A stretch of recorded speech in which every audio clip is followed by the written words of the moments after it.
और ग्राम सभा के सभी सदस्य, सभी शिक्षकगण, प्यारे बच्चों, शुभ अपराह्न। मतलब दो शब्द होते हैं, एक शासन और दूसरा स्वशासन। जब शासन शब्द का उपयोग होता है तो अर्थ होता है कि कोई हम पर शासन कर रहा है। स्वशासन का मतलब होता है सेल्फ गवर्नेंस, मतलब हमारा अपने ऊपर स्वयं का शासन। महात्मा गांधी का ये एक बहुत बड़ा विचार था कि केंद्र सरकार हो अच्छी बात है, राज्य सरकार हो ये भी अच्छी बात है, लेकिन जब तक सत्ता का विकेंद्रीकरण नहीं होगा तब तक सच्चा लोकतंत्र नहीं होगा। विकेंद्रीकरण का मतलब जब केंद्र सरकार और राज्य सरकारों से शक्तियां लेकर स्थानीय सरकारों को दे दी जाती हैं, इसे कहते हैं सत्ता का विकेंद्रीकरण। गांधी जी के इसी विचार पर कार्य करते हुए संविधान सभा के सदस्यों ने संविधान में एक अनुच्छेद जोड़ा, अनुच्छेद 40, जिसमें इस बात का उल्लेख था कि भारत में विकेंद्रीकरण होगा, ग्राम पंचायत होगी और एक ग्राम सभा होगी। ग्राम सभा में उस गांव के, उस ग्राम पंचायत के 18 वर्ष से ऊपर की आयु के सभी मतदाता होंगे। ये सभी वर्ष में 2-3 बार बैठा करेंगे और मुद्दों पर चर्चा करके महत्वपूर्ण निर्णय लेने की प्रक्रिया में भागीदारी किया करेंगे। इससे अच्छी और क्या बात हो सकती थी कि गांव के लोग बैठकर अपने बारे में स्वयं निर्णय लेते। केंद्र सरकार और राज्य सरकार में हम देखें तो हमारे प्रतिनिधि काम करते हैं, रिप्रेजेंटेटिव, हम उनका चुनाव करते हैं, हमारी तरफ से वो डिसीजन लेते हैं। लेकिन ग्राम सभा में जनता स्वयं बैठकर अपने बारे में निर्णय लेती है। बहुत जगहों पर इसको आयोजित कराया भी जाता है, कई जगह इसको आयोजित नहीं कराया जाता है, काम ऐसे ही चलते रहते हैं। आदर्श रूप में एप्लीकेशन में थोड़ी समस्या है, इसीलिए सरकार ने इस कार्यक्रम को आयोजन कराने का प्रावधान रखा कि बच्चों तक ये जानकारी पहुंचे कि ग्राम सभा का आयोजन कैसे होता है या कैसे होना चाहिए। आप सभी के अंदर नेतृत्व की क्षमता विकसित हो, आप सभी के अंदर अपने आसपास चल रहे घटनाक्रम पर, अपने आसपास हो रही घटनाओं पर, पैदा हो रही समस्याओं पर आपकी पैनी नजर रहे और उसके समाधान आप ढूंढें। आजादी के बाद 1957-58 में सबसे पहले राजस्थान में पंचायती राज व्यवस्था शुरू की गई। उसके बाद अशोक मेहता कमेटी, बलवंत राय मेहता कमेटी, केवी राय समिति, सिंघवी समिति, 64वां संवैधानिक संशोधन हुआ, 73वां संवैधानिक संशोधन हुआ। उसके बाद 1992 में जब 73वां संवैधानिक संशोधन हुआ, उसके बाद हर 5 वर्ष में पंचायत के चुनाव कराने सुनिश्चित करा दिए गए, अलग से चुनाव आयोग बना दिया गया। इस तरह से व्यवस्थाएं चलने लगी और आज हम उस दौर में हैं कि भारत के लगभग सभी राज्यों में पंचायत राज व्यवस्था काम कर रही है, अपने सही स्वरूप में काम कर रही है। लेकिन कुछ ऐसे क्षेत्र हैं जहां पर पंचायती राज व्यवस्था नहीं है। मैं बता दूं जानकारी के लिए, जैसे नागालैंड, मेघालय, मिजोरम, इन 3 राज्यों में पंचायती राज व्यवस्था नहीं है। पंचायती राज व्यवस्था आमतौर पर 3 स्तर की होती है, ग्राम पंचायत, ब्लॉक पंचायत और जिला परिषद। लेकिन भारत के 3 राज्य ऐसे हैं, मणिपुर, गोवा और सिक्किम, जहां पर केवल 2 स्तरों वाली सरकार पंचायती राज व्यवस्था है। ये बेसिक सी जानकारी थी, बाकी कार्यक्रम अभी आगे बढ़ेगा और आपने जिससे काफी कुछ सीखेंगे, समझेंगे। बहुत बहुत आपने देखा कि 1 साल में चौपाल पूरी तरह बदल चुका है। एक तरफ डिजिटल लर्निंग सेंटर का बोर्ड लगा हुआ है और जहाँ चला रही है और सरकार सामान और काशीनाथ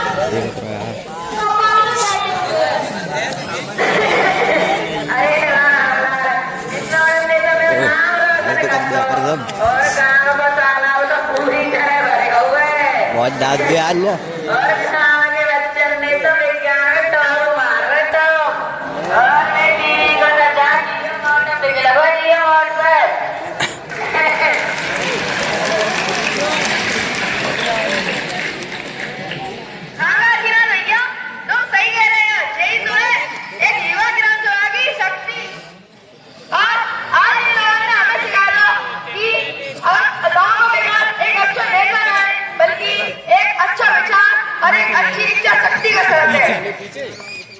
पीछे पीछे अब मैं माधुरी और विक्रम को मंच पर बुलाना चाहता हूँ। वो आए और वरिष्ठ नागरिकों से हमारे गांव की प्रगति कब होगी, जब हम पढ़ेंगे लिखेंगे और ये काम हम युवा मिलकर कर सकते हैं। और आप आजकल ऑनलाइन जमाना हुआ, कार्य का काम खत्म है तो इस कार्य को कुन्ना में रख पहला पे करके कुन्ना में रख दो और नए लैपटॉप और कंप्यूटर खरीद लो, जहाँ से हम गाँव का सौरव रिकॉर्ड ऑनलाइन रखेंगे। अरे लला रामलाल, ये आजकल के लौड़ा जाने कहाँ बकत रहता है, हमारे तो कुछ समझ नहीं ना यार। अरे अंग्रेजी कहाँ होते हैं, हमेशा वर्ष जाता है, मतलब है कि जे लौड़ा भाई गाँव को ना रोशन करता है। तो ठीक है, आज से पहली युवा ग्राउंड शुरू हो रही है और जाकर एक 5 साल की योजना बनाई जा रही है, जहाँ को तुम माधुरी और तुम विक्रम संभालोगे।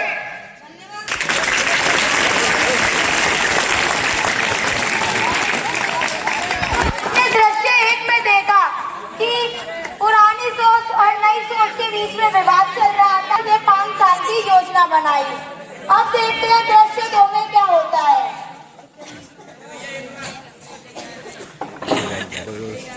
नमस्कार साथियों, आज हम अपने आदर्श गांव का सपना साकार करने जा रहे हैं, लेकिन हमारे सामने 3 बड़ी-बड़ी चुनौतियां हैं। एक शिक्षा की गुणवत्ता, जल संरक्षण और रोजगार। दीदी, पर हमारे स्कूल में तो विज्ञान की शिक्षक ही नहीं है। बच्चे पढ़ने के लिए शहर जाना चाहते हैं, पर उनके पास पैसे ही नहीं है कि वो शहर जाकर पढ़ सके। एक ही उपाय है, मैं शहर के गाँव NGO से बात कर ले हो, जो गाँव वाले को ऑनलाइन कोचिंग दे सके हो, और हम गाँव की चौपाल पर एक ऑनलाइन कोचिंग सेंटर खोल लेंगे।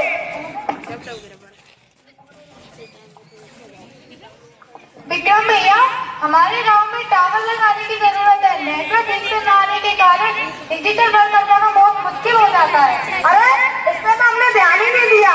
शानदार विचार, मैं इस पे जल्दी काम शुरू करवाता हूँ। बहुत बढ़िया। अब हम जल संरक्षण पर बात करते हैं। बारिश तो सारा पानी में बर्बाद हो जाता है। हमारे यहाँ हर घर के पीछे खाली जमीन है, हम सब लोग मिलकर सोख्ता गड्ढे बना सकते हैं। और हाँ विक्रम भैया, अगर सोख्ता गड्ढा बन गए तो बारिश का पानी सब लोग गड्ढे में, जब सूखे में चलो चले तो हम बाबा भरपूर रुपया कर सकेंगे। बहुत बढ़िया, सोख्ता गड्ढा अभियान।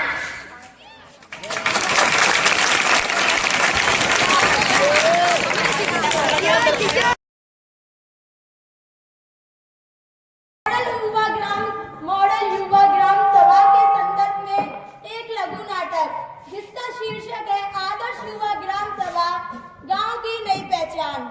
इसी के साथ हमारे नाटक का दृश्य 1 शुरू होता है।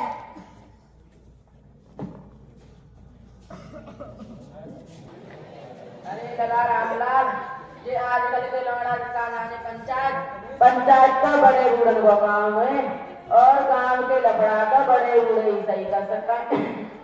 अरे काशीनाथ भैया, बैठ जाओ। अरे काशीनाथ भैया, तुम ये कैसी बात कर रहे हो? जमाना कहाँ पे काम हुआ? आजकल के लौड़ा आए शहर का पढ़ लेके आए हैं और माधुरी कह रही थी इन जमाने के लिए एक सभा होनी चाहिए, जब बच्चे अपने विचार हम लोगों को बताएं और हम इन विचारों को गाँव की भलाई के लिए इस्तेमाल कर सकें। बिल्कुल चाचा जी, हमारे गांव की प्रगति तो तब होगी जब हम पढ़ेंगे, लिखेंगे, आगे बढ़ेंगे।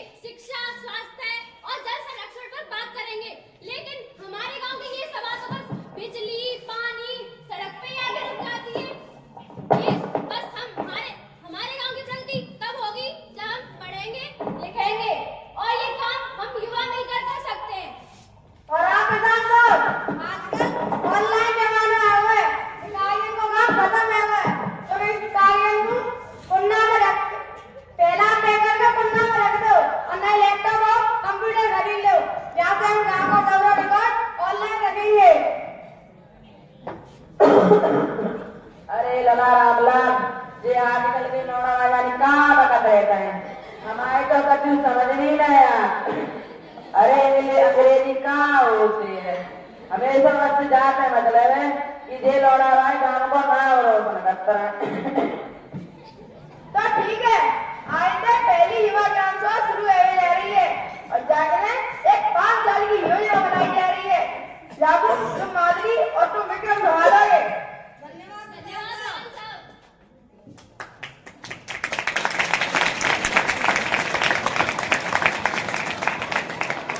तो आपने दृश्य 1 में देखा कि पुरानी सोच और नई सोच के बीच में विवाद चल रहा था। इसी के संदर्भ में सरपंच ने 5 साल की योजना बनाई। अब देखते हैं दृश्य 2 में क्या होता है। नमस्कार साथियों। आज हम अपने आदर्श गांव का सपना साकार करने जा रहे हैं, लेकिन हमारे सामने 3 बड़ी-बड़ी चुनौतियां हैं। एक शिक्षा की गुणवत्ता, जल संरक्षण और रोजगार। दीदी, पर हमारे स्कूल में तो विज्ञान की शिक्षक ही नहीं है। बच्चे पढ़ने के लिए शहर जाना चाहते हैं, तो उनके पास पैसे ही नहीं है कि वो शहर जाकर पढ़ सकें। जागो तो बस, एक ही उपाय है। जो शहर के गाँव एनजीओ से बात कर लेंगे, जो गाँव वालों को ऑनलाइन कोचिंग दे सके हो, और हम गाँव की चौपाल पर एक ऑनलाइन कोचिंग सेंटर खोल लेंगे।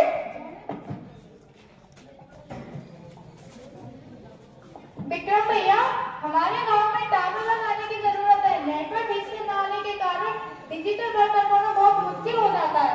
अरे, इस पे तो हमने ध्यान ही नहीं दिया। शानदार विचार, मैं इस पे जल्दी काम शुरू करवाता हूँ। बहुत बढ़िया। अब हम जल संरक्षण पर बात करते हैं। बारिश का सारा पानी यूं ही बर्बाद हो जाता है। दीदी, हमारे यहाँ हर घर के पीछे खाली जमीन है। हम सब लोग मिलकर सोख्ता गड्ढे बना सकते हैं। और हाँ मेरा भैया, अगर सोख्ता गड्ढा बने तो बारिश का पानी सब लोग इकट्ठा हो। जब सूखे में समय चले हो तो हम बाबा भरपूर रुपया कर सकेंगे। बहुत बढ़िया, सोख्ता गड्ढा अभियान।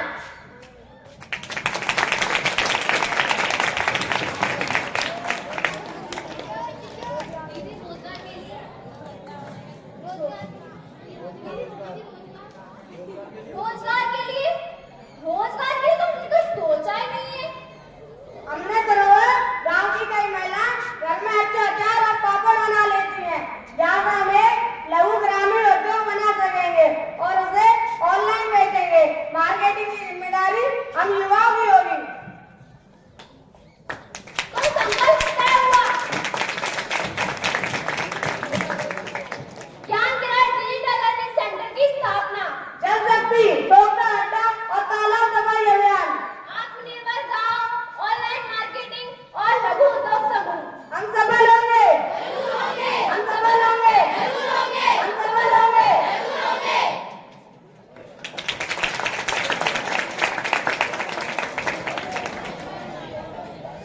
आपने दृश्य 2 में देखा कि विचारों का आदान प्रदान हुआ और कुछ संकल्प लिए गए। आपने देखा कि 1 साल बाद चौपाल पूरी तरह बदल चुका है। एक तरफ डिजिटल लर्निंग सेंटर का बोर्ड लगा हुआ है और जहाँ कुछ बच्चे कंप्यूटर चला रहे हैं और सरपंच रामलाल और काशीनाथ चौपाल में बैठे हुए हैं। अरे रामलाल, इन लोगों ने तो मेरा नाम रोशन कर दो और गाँव को तालाब तो पूरी तरह भरे हुए और गाँव के बच्चों ने तो विज्ञान में टॉप मारा टॉप और ने टीवी को लगा जियो मोटर दिख लगे जियो मोटर।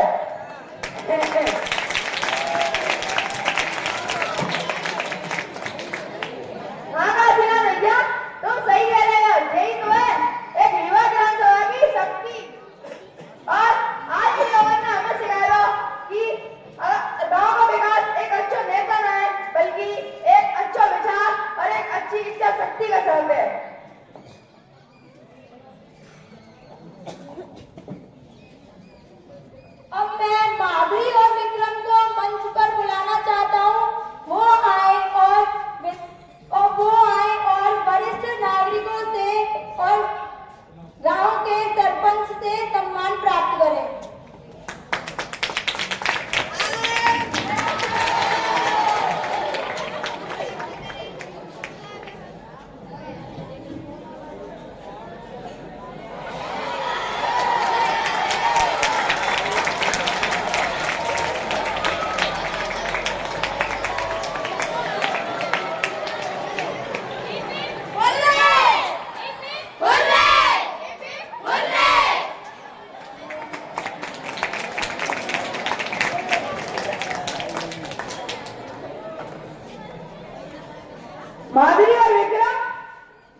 हम बदलेंगे। धन्यवाद धन्यवाद। इसी के साथ नाटक का समापन होता है। अब मैं नाटक के अंतिम चरण में पात्र भूमिका सहित पात्र परिचय आपका इन लोगों का करवाती हूँ।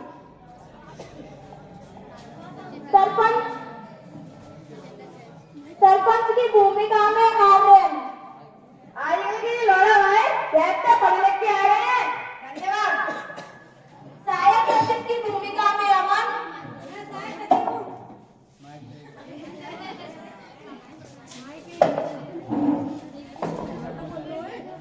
डाटा एंट्री ऑपरेटर की भूमिका में शिवा राठौर। शुरुआत में आगे देखो होता गया। धन्यवाद। कृषि सहायक की भूमिका में अंजलि क्लास 8।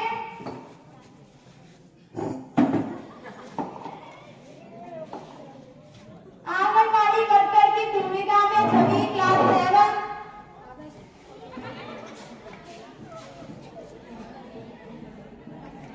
आशा वर्कर की भूमिका में धन्यवाद शिवानी क्लास 7। हेडमास्टर की भूमिका में अजीत क्लास 8। हेडमास्टर हैं हम, जब तक बढ़ाएंगे नहीं तब तक छोड़ेंगे नहीं। धन्यवाद। एसएससी की मेंबर की भूमिका में प्राची क्लास 8। धन्यवाद। रोजगार सहायक की भूमिका में शिखा क्लास 7। धन्यवाद। एनजीओ वर्कर की भूमिका में शिवा यादव क्लास 7। मैं एनजीओ कर सकती हूँ। नमस्कार। एसएससी मेंबर की भूमिका में साक्षी क्लास 7। नमस्कार। ग्रुप समूह की भूमिका में हर्षिता क्लास 7। धन्यवाद।